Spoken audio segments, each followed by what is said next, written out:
Assalamualaikum warahmatullahi wabarakatuh. Innal hamdalillah nahmaduhu wa nasta'inuhu wa nastaghfiruh wa na'udzu billahi min syururi anfusina wa sayyiati a'malina. May yahdihillahu fala mudhillalah wa may yudlil fala hadiyalah. Asyhadu an la ilaha illallah wahdahu la syarikalah wa asyhadu anna Muhammadan abduhu wa rasuluh. Allahumma sholli ala Muhammad wa ala alihi wa sahbihi wa man tabi'ahum bi ihsanin ila yaumiddin. Amma ba'd. Alhamdulillah, pada malam hari ini Allah Subhanahu wa taala kembali memberikan kepada kita kemudahan dalam melaksanakan ibadah kepadanya. Kemudian kita duduk sejenak guna sama-sama kita mengingatkan dalam agama kita. Salawat dan salam senantiasa kepada Rasulullah sallallahu alaihi wasallam. Para jamaah salat maghrib rahimakumullah, pada pertemuan yang lalu kita sudah membahas tentang sifat sujud Nabi sallallahu alaihi wasallam. Sebagaimana dalam hadisnya ketika Rasulullah sallallahu alaihi wasallam akan mengetahui daripada kita di tengah-tengah umat yang banyak pada hari kiamat, sebagaimana hadis Rasulullah sallallahu alaihi wasallam, "Ma min ummati min ahadin illa wa ana a'rifuhu yaumal qiyamah." Qalu, "Wa kaifa ta'rifuhum ya Rasulullah fi kasratil khalaiq?" Qala, "Ara'aita law dakhalta siratan fiha khailun duhumum buhmun wa fiha farasun agharrum muhajjalun, ama kunta ta'rifuhu minha?" Qala bala. Qala fa inna ummati yauma idzin gurrum minas sujud muhajjalun minal wudu. Tak seorang pun dari umatku kecuali pasti aku mengenalinya kelak pada hari kiamat. Kemudian para sahabat bertanya, "Bagaimana anda mengenali mereka wahai Rasulullah di tengah begitu banyaknya makhluk?" Maka beliau menjawab, "Bagaimana pendapatmu seandainya engkau masuk ke dalam sebuah kandang ternak yang di dalamnya ada sekumpulan kuda berwarna hitam legam, dan di antaranya terdapat seekor kuda berwarna putih terang pada wajah dan kakinya. Bukankah kamu dapat mengenalinya?" Maka sahabat menjawab, "Tentu." Lalu beliau bersabda, "Sesungguhnya umatku pada hari itu mempunyai wajah yang putih berseri karena sujud, dan anggota-anggota wudhu yang cemerlang karena wudhunya." Jadi nanti pada hari kiamat Rasulullah sallallahu alaihi wasallam akan mengenali kita walaupun kita tidak pernah bertemu dengan beliau, yaitu daripada bekas sujud kita, bekas daripada wudhu kita. Ya, kemudian dalam hadis yang lain, "Idza aradallahu rahmatan man arada min ahlin nar, amarallahu al-malaikah ay yukhriju may ya'budullah fayukhrijunahum wa ya'rifunahum bi athari sujud. Wa harramallahu 'alan nar an ta'kula atharas sujud fayakhrujuna minan nar fa kullu bani adam ta'kuluhun nar illa atharus sujud." Apabila Allah berkehendak untuk memberi rahmat atau memberikan mengasihi orang-orang yang dikehendakinya dari penghuni neraka, maka Allah akan memerintahkan para malaikat untuk mengeluarkan orang-orang yang pernah beribadah kepada Allah. Pada beberapa bulan yang lalu kita sudah menjelaskan tentang 3 golongan umat Muhammad sallallahu alaihi wasallam dalam surat Fatir ayat 32, yang mana Allah Subhanahu wa taala membagi daripada umat ini menjadi 3 golongan. Dan 3 golongan ini sama-sama nanti akan masuk surga, tetapi di antaranya ada yang masuk neraka. Kemudian Allah angkat karena rahmatnya. Ada di antara mereka golongan yang kedua, yaitu karena syafaat. Dan yang ketiga yaitu adalah masuk surga tanpa hisab, yaitu adalah orang-orang mendapatkan keutamaan dari Allah Subhanahu wa taala. Maka dalam hadis ini berkaitan dengan satu kelompok, yaitu mereka adalah faminhum zalimun li nafsihi, yaitu ada di antara kelompok ini yang berbuat zalim untuk dirinya sendiri. Siapakah mereka? Mereka yang melaksanakan sebagian kewajiban, meninggalkan kewajiban yang lainnya. Jadi mereka tidak total melaksanakan kewajiban, dipakailah ataupun dilaksanakan sebagian kewajiban saja, dan mereka masih mengerjakan sebagian yang haram, sebagian yang haram lagi mereka tinggalkan. Maka kelompok inilah yang akan mendapat rahmat dari Allah Subhanahu wa taala. Ketika mereka masuk neraka, karena maksiat mereka kepada Allah Subhanahu wa taala. Maka hadis ini, kalau seandainya Allah akan memberikan rahmatnya kepada mereka ahli nar, yaitu penghuni neraka, maka Allah akan memerintahkan kepada para malaikat untuk mengeluarkan di antara yang pernah beribadah kepada Allah, ya. Fayukhrijunahum wa ya'rifunahum bi atharis sujud. Maka kemudian malaikat itu mengeluarkan mereka, dan para malaikat mengenali mereka dari bekas-bekas sujud, ya. Dari penghuni neraka yang akan dikenali oleh malaikat ketika Allah merintahkan kepada malaikat untuk mengeluarkan kelompok ini, kelompok yang pernah beribadah kepada Allah, pernah sujud kepada Allah. Maka malaikat mengenali mereka dari bekas-bekas sujud mereka. Dan Allah mengharamkan bagi neraka untuk membakar bekas sujud itu. Maka mereka pun keluar dari neraka. Seluruh tubuh manusia akan dilahap api kecuali bekas sujud. Hadis diriwayatkan oleh Al-Bukhari dan Muslim. Kemudian setelah Rasulullah sallallahu alaihi wasallam sujud, beliau bangkit ataupun mengangkat kepala beliau dari sujud untuk duduk di antara dua sujud sambil bertakbir. Beliau merintahkan hal tersebut kepada orang yang tidak benar dalam solatnya dengan sabda beliau, la yatimmu salatun li ahadin minan nasi hatta yasjuda hatta tatma'inna mafasiluhu thumma yaqul Allahu akbar wa yarfa' ra'sahu hatta yastawiya qa'idan. Tidaklah sempurna solat seorang di antara manusia hingga, dalam hadis yang sebelumnya kita sudah jelaskan, yaitu hingga ia sujud, hingga seluruh persendiannya tenang ataupun tumakninah, kemudian mengucapkan Allahu Akbar dan mengangkat kepalanya hingga duduk dengan tegak, yastawiya qa'idan. Rasulullah setelah bangkit dari sujud, dia duduknya itu tegak, tidak terburu-buru, ya. Duduk di antara dua sujud adalah dengan tumakninah, tidak terburu-buru, ya. Dalam hadis yang lain, ada sebagian daripada teman-teman kita ataupun jamaah kita yang ketika dia akan bangkit dari sujud pertama, dia angkat tangan ketika takbir.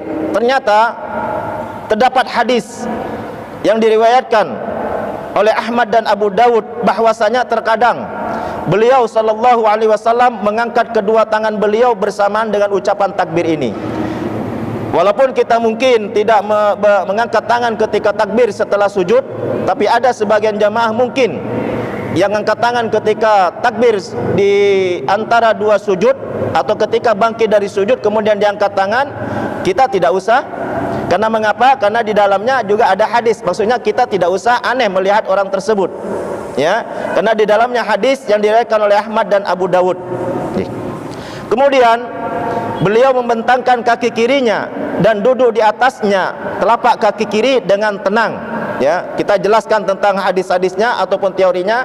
Nanti kita minta satu atau dua orang untuk memperagakan bagaimana duduk di antara dua sujud, ya. Beliau merintahkan hal ini kepada orang yang tidak benar dalam solatnya, di mana beliau bersabda, idza sajadta famakin li sujudika fa idza rafa'ta faq'ud ala fakhidhikal yusra. Apabila engkau sujud, maka mantapkanlah sujudmu, lalu apabila engkau bangkit dari sujudmu, maka duduklah di atas paha kirimu. Hadis diriwayatkan oleh Ahmad dan Abu Dawud. Kemudian beliau sallallahu alaihi wasallam, sifat beliau duduk di antara dua sujud adalah menegakkan kaki kanan beliau. Menegakkan kaki kanan beliau, menekuk ataupun menghadapkan jari-jari kaki kanan beliau ke arah kiblat, ya. Jadi ditegakkan kakinya. Kebanyakan di antara kita itu kadang punggung kaki kanan kita itu masih menghadap ke lantai, bukan menghadap ke kiblat. Nanti kita akan peragakan. Kita jelaskan dulu teorinya, ya. Kadang Rasulullah sallallahu alaihi wasallam ini yang dikenal dengan duduk iftirashi. Kadang Rasulullah sallallahu alaihi wasallam duduk secara iqa', ya. Yaitu terkadang beliau sallallahu alaihi wasallam menegakkan kedua tumit dan kedua telapak kaki beliau, ya. Kemudian Rasulullah sallallahu alaihi wasallam menduduki kedua tumit beliau, ditegakkan kedua tumit beliau, ya. jari jemari kakinya dimantapkan, kemudian beliau duduki daripada kedua tumit. Jadi ada dua cara duduk di antara dua sujud. Yang pertama dengan cara iftirashi, yang kedua duduk secara ik'a. Ya, ada sebagian di antara teman-teman kita yang duduk di antara dua sujud itu menduduki tumitnya, dan itu ternyata juga dalam hadis ya, yang diriwayatkan oleh Muslim Abu Awanah bahwasanya Rasulullah sallallahu alaihi wasallam terkadang duduk dengan cara ik'a, di mana beliau menegakkan kedua tumit dan kedua telapak kaki beliau. Ya, di dalam kita duduk di antara dua sujud, wajibnya di dalamnya yaitu tumakninah, tidak tergesa-gesa. Nabi sallallahu alaihi wasallam duduk di antara dua sujud dengan tumakninah ataupun tenang hingga setiap tulangnya kembali pada posisinya semula, dan beliau juga memerintahkan kepada orang-orang pada saat itu untuk duduk secara tumakninah di antara dua sujud dengan sabda beliau, la tatimmu salatu ahadikum hatta yaf'ala dzalik. Tidak sempurna solat salah seorang di antara kalian sampai ia melakukan hal itu. Kadang beliau memperlama duduk di antara dua sujud hampir sama dengan lama sujudnya beliau. Ya. Dan terkadang beliau diam lama hingga orang-orang berkata dalam hatinya, mungkin Rasulullah ini lupa saking lamanya. Ya. Nah, itulah duduk di antara dua sujud. Jadi sifat duduk di antara dua sujud di sini ada dua hal. Yang pertama iftirashi, yang kedua adalah ik'a. Ya, bagaimana cara duduk iftirashi? Ya. Mungkin Mas, silakan. Ya. Duduk di antara dua sujud, kita lihat bagaimana penjelasannya tadi. Ya, setelah sujud, Mas. Ya, setelah sujud. Sujud.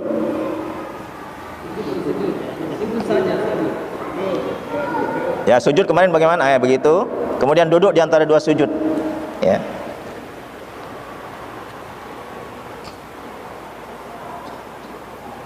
Ya. Mungkin Pak, coba satu. Tidak apa-apa. Ya. Kita ingin lihat dulu, ya. Sebelahnya sana. Bagaimana duduk iftirash Rasulullah sallallahu alaihi wasallam? Ya. Ya. Ini nomor 1, ini nomor 2. Mana yang benar? Mana yang benar kira-kira? Nomor 2. Ini.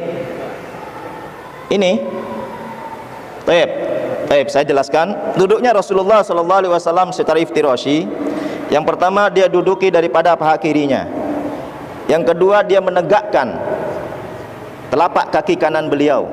Ya. Yang ketiga, beliau menghadapkan jari jemari kakinya ke arah kiblat.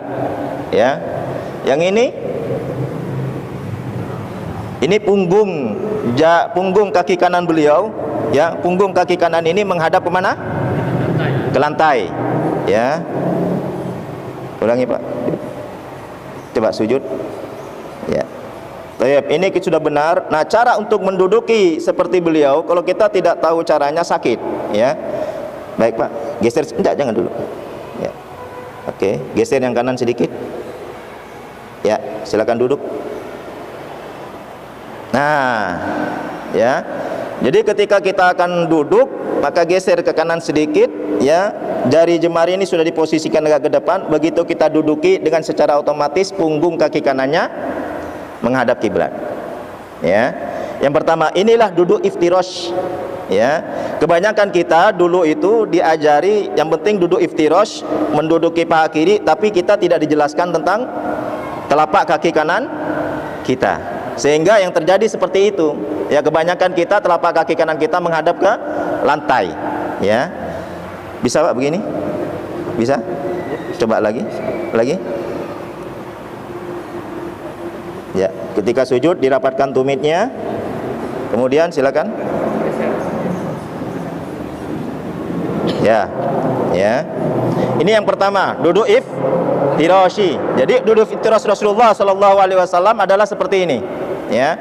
Kemudian terkadang Rasulullah sallallahu alaihi wasallam duduk secara ik'a. Ya, silakan ik'a, menduduki ya tumitnya berdekatan, ya, kemudian jari jemarinya dimantapkan menduduki kedua tumitnya. Ya. Ya, inilah secara ik'a. Terkadang Rasulullah duduk seperti ini. Mungkin kita kebanyakan duduk iftirosh, seperti itu, iftirosh yang tadi. Tetapi kalau seandainya ada ikhwan ataupun saudara kita ataupun jamaah yang lain mungkin sholat di masjid kita, kemudian dia duduk seperti ini, jasa kita tegur. Ya, karena mengapa? Kadang Rasulullah juga duduk seperti ini. Ya, jadi tidak usah berubah ya Pak ya. Duduk iftiroshinya tadi seperti itu. Jadi telapak kaki kanan kita ditegakkan, ya, kemudian dihadapkan ke arah kiblat, jari jemari kita ditekuk dihadapkan ke arah kiblat, ya. Baik, mungkin syukran jazakallah ya. Ya.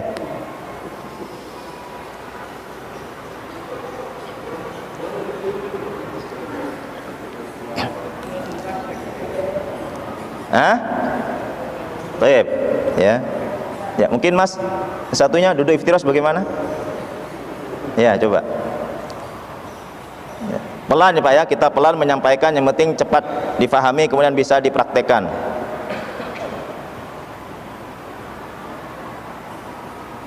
Sudah? Sudah benar? Lumayan. Ya, baik. Duduk ik'a.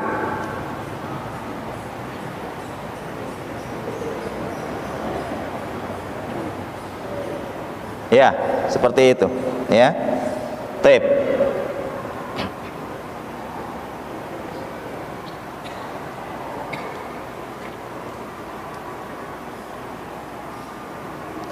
Zikir-zikir ataupun bacaan-bacaan ketika duduk di antara dua sujud, ya.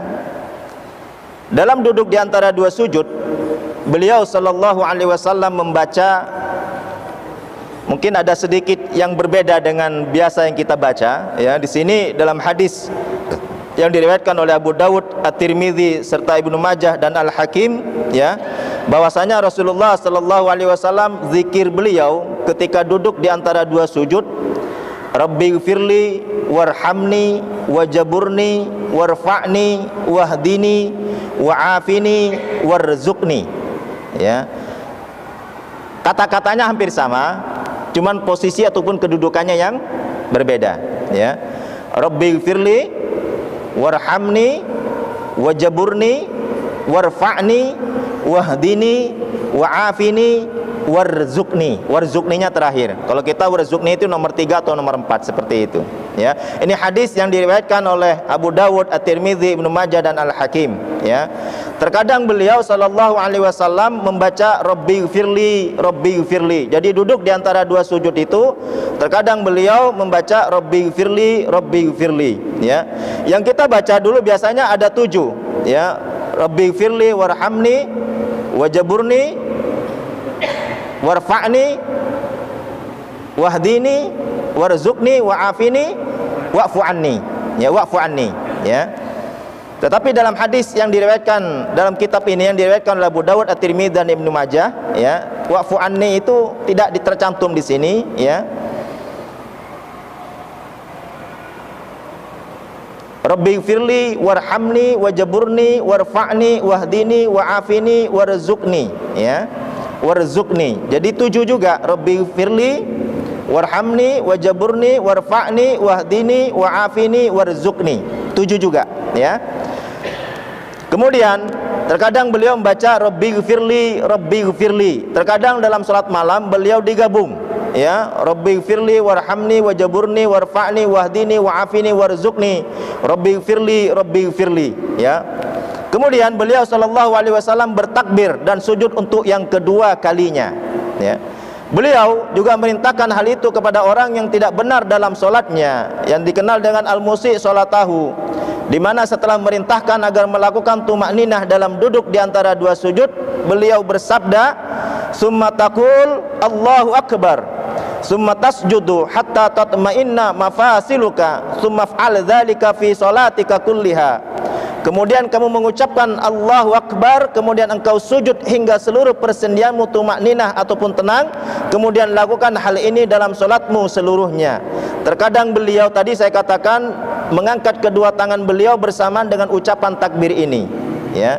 Ada sebagian pendapat Rasulullah sallallahu alaihi wasallam pokoknya dia akan bangkit ataupun turun selalu mengangkat tangannya, ya. Maka kalau seandainya ada saudara kita mungkin yang ketika akan untuk sujud yang kedua kalinya, kemudian dia angkat tangan Allahu Akbar, kemudian dia sujud, ternyata hadis ini diriwayatkan oleh Abu Awanah dan Abu Daud, ya. Abu Awanah dan Abu Daud dengan sanad yang sahih. Kita maklumi saja walaupun mungkin kita tidak mempraktekkan hal tersebut, ya. Apabila beliau lakukan pada sujud yang kedua ini sama dengan beliau lakukan pada sujud pertama, ya. Kemudian untuk bangkit beliau mengangkat kepala beliau sambil bertakbir, dan beliau merintahkan hal ini kepada orang yang tidak benar dalam solatnya, di mana setelah merintahkan untuk sujud yang kedua beliau bersabda summa yarfa'u ra'sahu fayukabbir, ya. Kemudian mengangkat kepalanya dan bertakbir, dan beliau bersabda summa sna' dzalika fi kulli raq'atin wa sajdatin fa idza fa'alta dzalika faqad tammat salatuk wa in anqasta minhu syai'an anqasta min salatika. Kemudian lakukan hal itu pada setiap rukuk dan sujud. Apabila kamu telah melakukan hal itu, maka telah sempurna solatmu, dan jika kamu mengurangi sesuatu darinya, maka kamu telah mengurangi solatmu, ya. Maka hendaknya ketika kita sujud, duduk di antara dua sujud adalah betul-betul tumakninah. Betul-betul posisi tulang kita ketika sujud bagaimana, betul-betul ketika kita duduk di antara dua sujud kita, posisi tegak kita itu bagaimana. Ya, maka kata Rasulullah sallallahu alaihi wasallam, kalau seandainya engkau lakukan seperti yang kami jelaskan tadi itu, maka engkau telah menyempurnakan solatmu. Tetapi kalau seandainya engkau mengurangi sesuatu daripada pekerjaan tadi, maka sesungguhnya engkau telah mengurangi daripada solatmu, ya. Kemudian untuk bangkit daripada sujud yang kedua untuk rakaat berikutnya, di sini ada dua hal kondisi yang biasa kita lihat.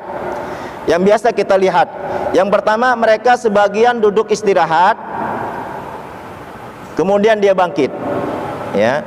Atau sebagian yang lain kemudian ketika dia sujud langsung berdiri saja, ya. Baik. Sebelum bangkit untuk rakaat berikutnya, dalam hadis disampaikan bahwasanya beliau bangkit berdiri, beliau sallallahu alaihi wasallam duduk di atas kaki kiri dengan tegak hingga setiap tulang kembali pada posisinya, ya. Kalau kita lihat di kitab karangan daripada semuanya, di situ adalah pendapat Imam Syafi'i. Beliau juga menganjurkan sebelum bangkit untuk rakaat berikutnya yaitu duduk sejenak, yang dikenal dengan julusur rohah. Kalau kita juga lihat di Fathul Mu'in juga sama seperti itu, dianjurkan kita untuk duduk istirahat sebelum kita bangkit, ya. Hadis ini diriwayatkan oleh Al-Bukhari dan Abu Daud, ya. Kemudian beliau bertumpu dengan kedua tangan beliau, ya, ke rakaat kedua bertumpu kepada tanah, ya. Jadi kedua tangan kita itu adalah ketika kita bangkit menjadi dua tumpuan untuk menopang daripada badan kita, ya. Terkadang beliau melakukan ijen dalam solat, yaitu bertumpu dengan kedua tangan apabila beliau bangkit berdiri, ya. Apabila beliau bangkit ke rakaat kedua, beliau membuka rakaat itu dengan bacaan alhamdulillah, ya, yaitu surat Al-Fatihah dan tidak diam. Baik, ketika Rasulullah sallallahu alaihi wasallam akan bangkit untuk rakaat ke berikutnya. Mas lagi, Mas, jangan saya, ya. Nanti hosah saya, ya. Baik, hadap ke sana. Ya, ketika akan bangkit untuk rakaat berikutnya, silakan sujud yang kedua. Ya. Rasulullah sallallahu alaihi wasallam duduk sejenak. Taib, duduk sejenaknya adalah sama dengan duduk di antara dua sujud. Ya. Enggak tegak, Mas. Ya, duduk sejenaknya juga sama dengan duduk di antara dua sujud, yaitu duduk iftirashi ataupun duduk secara iqa, ya. Ketika Rasulullah akan bangkit, beliau duduk sejenak sampai yastawiya qaidan, sampai dia betul-betul lurus punggungnya. Kemudian ketika dia akan bangkit, beliau bertumpu dengan kedua tangan di atas lantai ataupun di atas tanah. Silakan. Ya. Yang diangkat duluan yaitu adalah lutut. Ya. Ulangi lagi, Mas. Pelan-pelan saja. Jadi kayak di video itu. Ya, duduk di antara dua sujud, duduk istirahat dulu. Tegak lagi, kenapa berubah lagi? Ya. Silakan berdiri.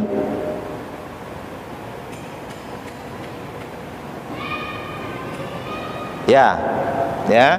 Jadi yang menopang badan kita itu adalah kedua tangan. Ya. Kadang Rasulullah melakukan ijen. Silakan. Cara yang kedua, ya. Silakan berdiri. Ijen itu seperti mengepal adonan roti. Ya. Silakan, Mas. Ya. Baik, ya. Ya, silakan. Ya. Ya, inilah cara yang kadang Rasulullah SAW lakukan.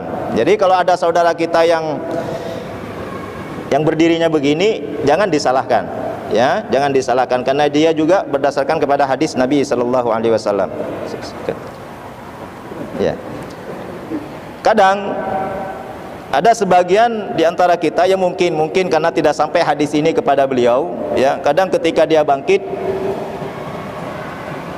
ya, kalau lihat hadisnya itu Rasulullah SAW bertumpu dengan kedua tangan, ya. Jadi betul-betul tangan itu menjadi tumpuan, ya. Nah, ketika kita meletakkan tangan, jangan terlalu jauh.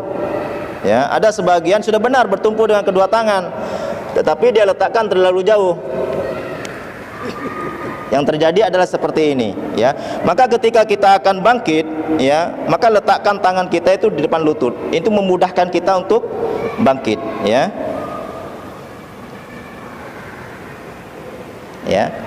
Yang kedua, kadang Rasulullah SAW ijen itu seperti mengadon roti, ya. Ya.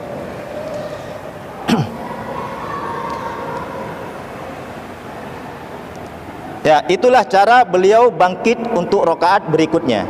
Ya, yang penting di sini penjelasannya yaitu adalah bertumpu dengan kedua tangan, bukan satu tangan. Ya, bukan satu tangan. Ya. Adapun ada sebagian yang ketika untuk bangkit ke rakaat berikutnya dia langsung terlepas seperti anak panah, ya, tidak bertumpu dengan kedua tangan, ya. Jadi ketika sujud dia langsung berdiri saja. Ternyata di sini juga ada hadis yang menjelaskan bahwasanya beliau sallallahu alaihi wasallam berdiri sebagaimana anak panah tanpa bertumpu pada kedua tangannya. Ya, inilah mungkin yang dipraktekkan oleh sebagian di antara kaum muslimin.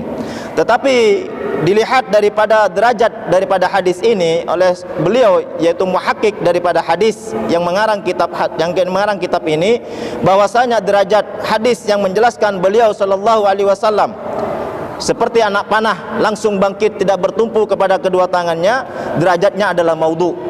Ya, derajatnya adalah maudhu, ataupun yang sama atau semakna dengannya paling tinggi derajatnya adalah dhaif, ya.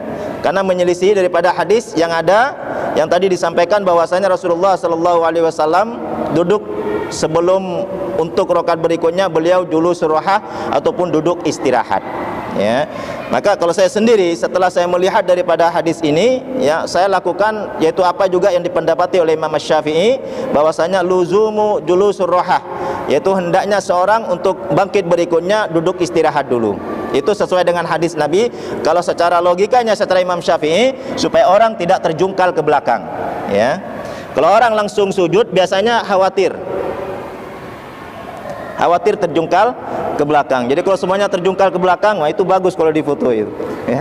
Tetapi kalau seandainya di sini lihat, maka kalau seandainya hadis Nabi sallallahu alaihi wasallam tersebut mengatakan bahwasanya beliau, baik beliau dalam masa tua ataupun masa belum gemuk, ya, dalam posisi gemuk ataupun belum gemuknya, dalam hadis tersebut beliau sallallahu alaihi wasallam meluzumkan yaitu duduk istirahat sebelum bangkit untuk rakaat Adapun hadis yang tadi menjelaskan Rasulullah langsung bangkit, ternyata derajatnya maudhu oleh muhakkik hadis ini, ataupun paling tinggi hadis semakna yaitu derajatnya adalah dhaif, ya. Allah taala alam. Kemudian untuk rakaat kedua wajib membaca Al-Fatihah pada setiap rakaat, ya. Ini kalau seandainya kemarin kita sudah bahas masalah Al-Fatihah, kalau seandainya solat yang sirriyah maka wajib kita membaca. Tapi kalau solat yang jahriyah bacaan imam yang dibaca dengan keras, maka bagi makmum tidak perlu membaca, ya. Nabi SAW memerintahkan orang yang tidak benar dalam solatnya agar membaca Al-Fatihah pada setiap rakaat. Ya, setiap rakaat. Ketika kita solat sendiri, ketika kita solat sunnah, atau ketika kita solat yang mana imam membaca dengan secara sir ataupun tidak jelas, tidak menjelaskan suaranya, maka wajib bagi kita untuk membaca Al-Fatihah. Di mana setelah memerintahkan untuk membaca rakaat pertama, beliau bersabda, "Sumaf'al dzalika fi sholatika kulliha." Kemudian lakukan hal itu pada solatmu seluruhnya. Fi kulli rakaatin, ataupun kamu lakukan pada setiap rakaat. Dalam hadis yang lain disampaikan fi kulli rakaatin qiraah. Pada setiap rakaat itu ada bacaan Al-Fatihah. Diriwayatkan oleh Ibnu Majah, Ibnu Hibban, ya, dan Ahmad. Jabir berkata, barang siapa solat satu rakaat tanpa membaca Ummul Quran yaitu Al-Fatihah, maka ia belum solat, kecuali jika berada di belakang imam atau bermakmum. Diriwayatkan oleh Imam Malik dalam Al-Muwatta, ya, oleh Imam Malik dalam Al-Muwatta. Kemudian setelah kita rakaat kedua, kita lakukan lagi seperti sujud, duduk di antara dua sujud, kemudian sujud lagi, kemudian kita lakukan tasyahud awal, ya, tasyahud awal. Di sini ada yang berbeda daripada kebiasaan kita dalam teks hadis dan juga dari pendapat Imam Asy-Syafi'i tentang bacaan daripada tasyahud awal, yang Imam Asy-Syafi'i mengatakan di dalamnya hendaknya juga mengucapkan sholawat sebagaimana sholawat dalam tasyahud akhir, ya. Baik, mungkin itu saja yang bisa kita sampaikan. Ada pertanyaan silahkan. InsyaAllah nanti kita jelaskan kenapa kita harus membaca dalam tasyahud awal. Ternyata harus dibaca juga sholawat sampai innaka hamidum majid. Itu pendapat Imam Asy-Syafi'i dalam kitab Al-Um, dan insyaAllah inilah pendapat yang kuat, ya, karena berdasarkan daripada Al-Quran dan juga berdasarkan kepada hadis Nabi Sallallahu Alaihi Wasallam. Baik, mungkin begitu saja. Ada yang bertanya tentang masalah sujud, duduk di antara dua sujud, kemudian bacaan ataupun zikir di antara dua sujud, kemudian bangkit untuk menuju rakaat berikutnya dengan bertumpu dengan kedua tangan. Baik, silakan kalau ada yang bertanya.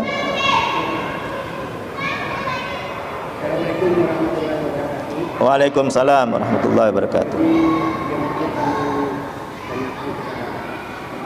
Banyak di antara kita itu karena kita sendiri itu banyak mengikuti tentang sunnah Rasulullah SAW. Ya, saya dari segi bacaan, saya tadi katakanlah bacaan ketika kita duduk di antara dua sujud. Ya, itu menyelisih, tapi hanya bolak-balik saja. Apakah itu dianggap tidak? Karena ini banyak di masyarakat orang. Kalau umpamanya menyelisih tidak dianggap tidak, itu orang tidak menerima. Ya. Ya, gimana Pak? Saya kurang dengar. Di antara duduk tadi ada orang mengatakan ya bukan ini. Jadi satu ulama juga menjelaskan bahwa tidak boleh diistilahkan itu duduk istirahat. Di dalam sembahyang tidak ada istirahat. Nah. Ya, jadi memang ada, ya betul tadi, tapi tidak diistilahkan katanya istirahat. Julusur rohah, kalau ilmu fikih dikatakan julusur rohah, duduk sebentar untuk persiapan bangkit, ya. Jadi mohon bagaimana kira-kira tanggapannya Pak Ustaz tentang katakanlah menyelisihi daripada sunnah Nabi. Sunnah Nabi tadi adalah duduk sejenak. Ya, artinya duduk sejenak itu benar. Ya. Tetapi tidak diistilahkan bahwa bukan istirahat. Oh, bukan duduk istirahat. Ya, bukan istirahat. Duduk sejenak. Ya. Iya, duduk sejenak. Ya. Jadi pertanyaannya, bacaan tadi yang banyak menyelisihi daripada sunnah Nabi. Yang duduk di antara dua sujud. Iya, termasuk duduk di antara dua sujud tadi. Iya. Hanya ya, tapi menyelisihi hanya bolak-balik sebenarnya. Iya. Yang sujud tetap ada. Toyib. Ya. Toyib. Yang pertama yaitu adalah ketika akan bangkit, yaitu julusur rohah. Ya, julusur rohah itu artinya bahasa Indonesianya mungkin istirahat. Ya, istirahat bahasa Indonesianya. Tapi mungkin kalau seandainya kita perbagus, duduk sejenak sebelum bangkit. Ya, duduk sejenak sebelum bangkit. Dan itu juga sesuai dengan hadis Nabi SAW tadi disampaikan seperti itu. Yang kedua juga pendapat Imam Asy-Syafi'i dalam kitab Al-Um. Kitab Al-Um. Kita kebanyakan adalah mazhab Asy-Syafi'i. Ternyata setelah kita periksa di kitab Al-Um, beliau juga menganjurkan untuk duduk sejenak sebelum bangkit. Ya, dengan alasan beliau yaitu hadis Nabi. Yang kedua, supaya orang tidak terjungkil menurut alasan dia, menurut logikanya beliau. Ya, tetapi dalil nakelnya yaitu daripada hadis Nabi SAW tadi yang kita sudah sebutkan. Ya. Terus yang ketiga, memang di antara kita ada sebagian yang langsung berdiri. Ya, langsung berdiri. Itu juga sesuai dengan hadis, ya. Sesuai dengan hadis tadi dikatakan bahwasanya Rasulullah sallallahu alaihi wasallam ketika akan bangkit, dia seperti anak panah, langsung berdiri, tidak bertumpu dengan kedua tangan. Dan itulah yang dipraktekkan oleh sebagian orang lain tersebut, ya. Sebagian kita duduk roha, ya, sebagian langsung berdiri, ya. Tetapi tadi saya katakan bahwasanya muhakkik hadis, ya, beliau meneliti hadis tentang dua hadis yang berbeda ini. Kenapa kok bisa berbeda tentang kondisi ini? Ya, setelah diselidiki bahwasanya Rasulullah sallallahu alaihi wasallam ketika dia akan bangkit untuk menuju rakaat berikutnya langsung seperti anak panah itu, tidak bertumpu dengan kedua tangan, ternyata derajatnya itu maudhu. Ya, maudhu itu palsu. Ya, kenapa bisa dikatakan palsu? Mungkin daripada sanadnya, ya, rijal daripada hadis, rijal yang meriwayatkan hadis tersebut. Kan kalau seandainya hadis itu Pak bukan dari Rasulullah langsung. Jadi dari si A mendengar si B mendengar si C mendengar si D sampai mendengar kepada si E. Nah, E baru mendengar Rasulullah. Ya. Nah, setelah diselidiki dari A sampai E ini, ternyata ada salah seorang di antara mereka ini yang biasa tukang meriwayatkan hadis yang tidak sahih. Ya. Dulu saya pernah sampaikan bahwasanya ada salah seorang dia meriwayatkan hadis bahwasanya terong itu adalah obat daripada segala macam penyakit. Al-badhinjanu dawaun likulli da'in. Ya, terong ini hadis kata dia.